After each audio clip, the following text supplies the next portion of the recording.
Whether you're traveling to our neighbors Mexico or Canada, or across the pond to Europe, there are many cultural differences one must know before traveling anywhere in the world. In this video, you will learn meanings of popular hand gestures, the do's and don'ts of business cards, the difference in culture's use of time, what dinner meetings are all about, and transportation.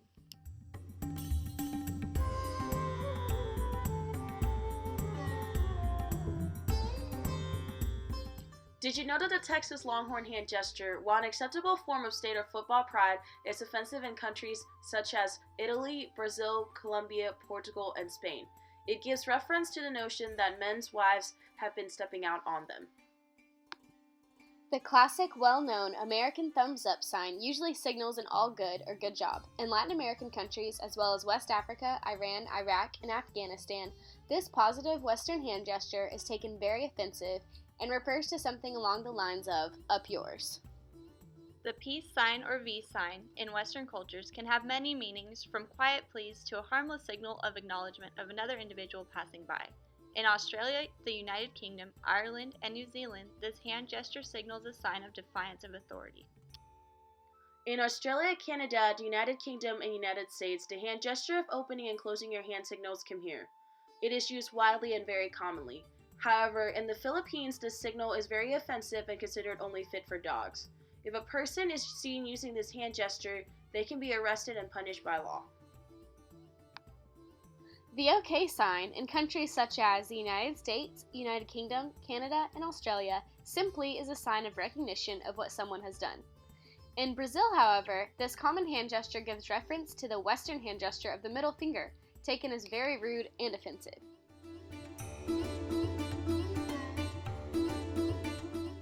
In the American culture, we exchange business cards as an introduction and spend little time looking at them. Oftentimes, this is an informal exchange, and the card is put into the pocket for safekeeping. In the Asian culture, the business card is a very formal exchange and to be treated with respect. The recipient is to treat the card as a thoughtful gift, and extensive time and care are to be given. Anything less is considered personally offensive and disrespectful. In Asian cultures, do stare at the card, accept the card with both hands. Have a leather or professional card holder to place the card in. Bring plenty of cards. You will most likely go through more cards in Asia than you will at home. Asian culture don'ts. Don't come empty-handed. Don't only have English business cards. Be sure to customize your business card with the native language. Don't write comments on the card handed to you. Don't shove the card into your back pocket. We are now transitioning into the value of time around the world. According to a Business Insider article on how different cultures understand time, there are three main different types of time understanding. The first is linear time. For an American, time is truly money. In a profit-oriented society, time is a precious, even scarce commodity. Figure 4.1 illustrates how Americans view time, and Figure 4.2 shows how they use it. The Americans are not the only ones who sanctify timekeeping, for it is practically a religion in Switzerland and Germany. These countries, along with Britain, Netherlands, Austria, Scandinavia, and the Anglo-Saxon world in general, have a linear vision of time and action. They suspect, like the Americans, that time is being passed or being wasted without making decisions or taking actions. These groups are also monochronic, which means they prefer to do only one thing at a time, to concentrate on it, and to do it within a fixed schedule. They think that in this way, they can get more things done and more efficiently. We are now going to talk about multi-active time. The more things they can do at the same time, the happier and more fulfilled they feel. They organize their time and their lives in an entirely different way from Americans, Germans, and the Swiss. Multi-active peoples are not very interested in schedules or punctuality.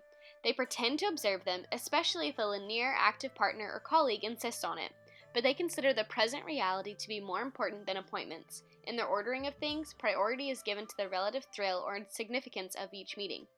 As far as meetings are concerned, it is better not to turn up strictly on time for Spanish appointments. In Spain, punctuality messes up schedules, as illustrated in Figure 4.5.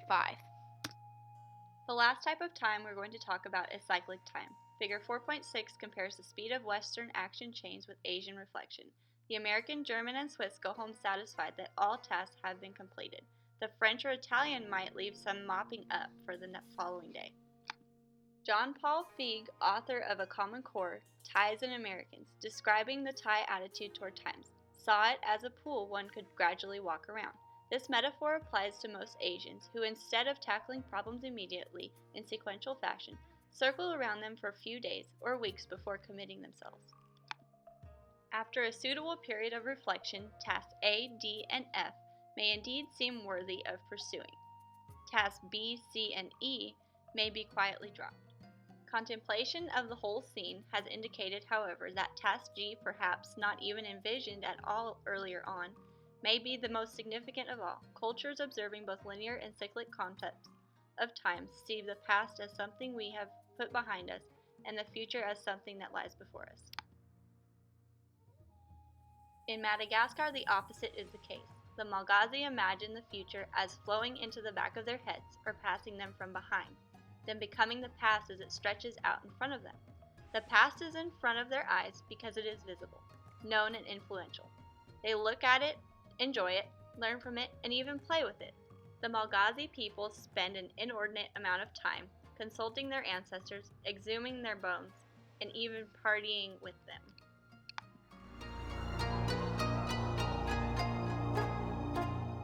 In the US, just like the rest of the Western cultures, time and promptness is very important. If you plan on traveling to Argentina, then it's best to be an hour late because anything sooner will be seen as a sign of greed. Another important country to talk about is France. Food is an important part of French culture. It's common for business meetings to be held over lunch or dinner, and you should expect these meals to last for several hours. Table manners are extremely important, and you may be looked down upon if you have poor table etiquette. You should not begin eating until the host of the meal says, "Bon appetit." Eat everything on your plate, as wasting food is considered impolite. Dishes should only be passed to the left, and both wrists should always stay above the table. Utensils are always used regardless of the meal. Although it's common to add salt and pepper to your food in America, you must be careful of this. Adding spices in France may offend your hosts, as they might assume you find their food lacks flavor. If you have been invited out to a restaurant, your host will pay. If you invite a colleague out, it is polite to pay.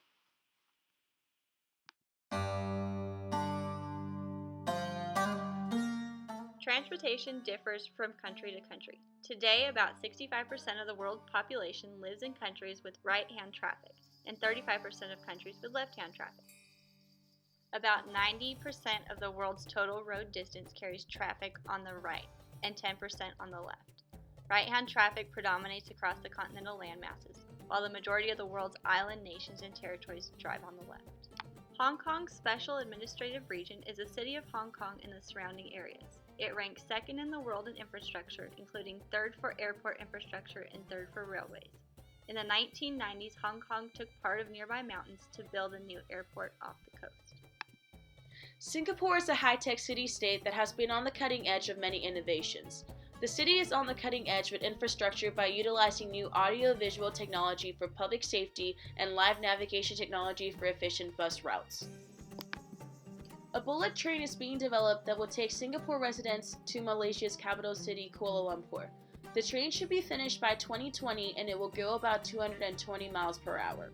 The Netherlands is 6th in overall infrastructure and number 1 in port infrastructure. Most places in the Netherlands are below sea level, so the country has developed some of the world's most advanced techniques for dealing with natural water flows. It has computer-operated storm surge barriers that prevent floods when extreme weather events occur. The whole country is an array of dikes, dams, and seawalls that keep its major cities from going underwater. Bicycling is extremely popular in the Netherlands, and it has a massive amount of bicycle paths and roads that transport much of the population. A new train station in the Netherlands includes a bicycle parking garage with 5,000 parking spots and electronic signs that show how many spots are available in each row. With government assistance, a group of researchers in the Netherlands rolled out the first solar road in 2014. It was also the first country to invest in roads with glow-in-the-dark markings for safer driving. Switzerland is the number 1 competitive country overall, according to the World Economic Forum. The European country is number 9 for quality of roads and number 2 for railroads. Many Swiss roads have been ranked among the best roads to drive on in all of Europe. The Swiss Federal Railways are famous for their quality and punctuality. The small country has 9,000 trains that cover almost 2,000 miles per day. It has been found that 90% of Swiss train riders arrive to their destinations on time, and they make 98% of their train connections. The system actually has its own signature clock, and it's famous for its accuracy and aesthetics. The appearance of the clock was allegedly copied by Apple for the Apple Watch. The tech company ended up paying Switzerland $21 million for snatching the design. I'm Lauren York. I'm Jamie King-Chachaval. And I'm Maddie Dewberry. And we have told you about important cultural differences to help you with your world travels. Remember to study up on hand gestures, business cards, time, dinner meetings, and transportation.